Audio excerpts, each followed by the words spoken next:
ব্রাহ্মণবাড়িয়ার সরাইলের শাহবাজপুর গ্রামের চাঞ্চল্যকর ময়না হত্যাকাণ্ডের ঘটনায় ১১ দিন পেরিয়ে গেছে, এখনও মিলেনি হত্যাকাণ্ডের কোনো ক্লু। ময়নার নির্মম বর্বরতার শিকার হওয়ার ঘটনাটি এখন সমগ্র দেশে আলোচিত হচ্ছে। পুলিশ বিভাগ ময়নার পিতামাতা চাচাসহ ১০ থেকে ১১ জনকে এ বিষয়ে জিজ্ঞাসাবাদ করেছেন। ২ জনকে প্রথমে আটক ও পরে করেছে গ্রেপ্তার। এই দুজন হচ্ছেন যে মসজিদের ছাদের ময়নার মরদেহ পাওয়া গেছে সেই মসজিদের ইমাম ও মুয়াজ্জিন। তবে কোনো ধরনের প্রমাণ ছাড়া মসজিদের ইমাম ও মুয়াজ্জিনকে গ্রেফতার করায় ক্ষোভে ফুঁসছিল এলাকাবাসী।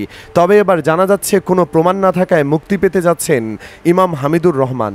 স্থানীয় এক ব্যক্তি ফেসবুকে লিখেছেন, সন্দেহের অভিযোগে গ্রেফতারকৃত মসজিদের ইমাম ও মুয়াজ্জিনের আইনজীবী অ্যাডভোকেট বশির আহমেদের সাথে দীর্ঘক্ষণ কথা বলেছি। আজকে তাদেরকে ঢাকা নিয়ে আসা হয়েছিল তাদের হাত পায়ের ছাপ পরীক্ষা করানোর জন্য। মসজিদের সিঁড়িতে এবং ময়নার নিকটে যেসব পায়ের ছাপ পাওয়া গিয়েছে সেসব পায়ের ছাপ তদন্ত টিম জমা দিয়েছে। অ্যাডভোকেট বশির আহমেদ বললেন, ইনশাল্লাহ ইমাম সাহেব নির্দোষ প্রমাণিত হবেন। ভিকটিমের উকিলও একথা বলেছেন যে ইমাম সাহেব তাতে জড়িত না, তবে মুয়াজ্জিনের দায়িত্ব অবহেলাজনিত কারণে ওনাকে সন্দেহের ভিতরে রাখছেন। মানে মসজিদের কোথায় কি ঘটছে সেগুলো দেখার দায়িত্ব মুয়াজ্জিনের, কিন্তু মুয়াজ্জিন সেই দায়িত্ব পালন করেনি। যদিও ইমামের মতো মুয়াজ্জিনকেও ছাড়া হবে কিনা সে বিষয়ে কিছু জানা যায়নি। স্থানীয় এক ব্যক্তি বলেছেন, ইমাম হামিদুর ভাই একজন ভালো মানুষ এবং ভালো হাফেজ। আমার দীর্ঘদিনের ক্লাসমেট, নম্র, ভদ্র এবং সহজ সরল এবং খুব আমলি মানুষ। প্রথম থেকে আমাদের সন্দেহ হচ্ছিল এটি একটি পরিকল্পিত বিষয়। সবাই যার যার জায়গা থেকে প্রতিবাদ করুন, ইনশাল্লাহ অতি দ্রুত হামিদুর ভাইয়ের মুক্তি হবে। আরেকজন লিখেছেন, ময়নাকাণ্ডে যদি ইমাম মুয়াজ্জিন জড়িত না হন তবে এই গ্রেফতার শুধু অন্যায় নয়, ভয়ঙ্কর অন্যায়।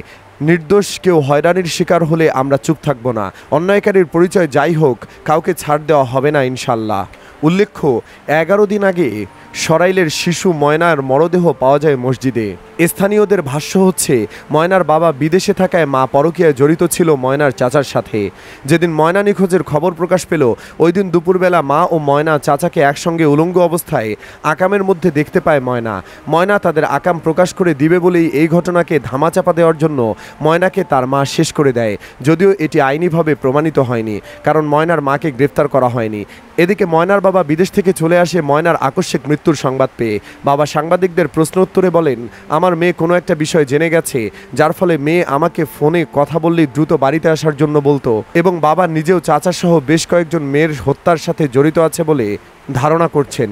সুপ্রিয় দর্শক, আপনার কি মনে হয় ইমামকে আসলেই নিরপরাধ? কমেন্ট বক্সে জানিয়ে দিন আপনার মতামত। ভিডিওটি ভালো লাগলে লাইক দিন এবং শেয়ার করুন, আর অবশ্যই চ্যানেলটিকে সাবস্ক্রাইব করুন।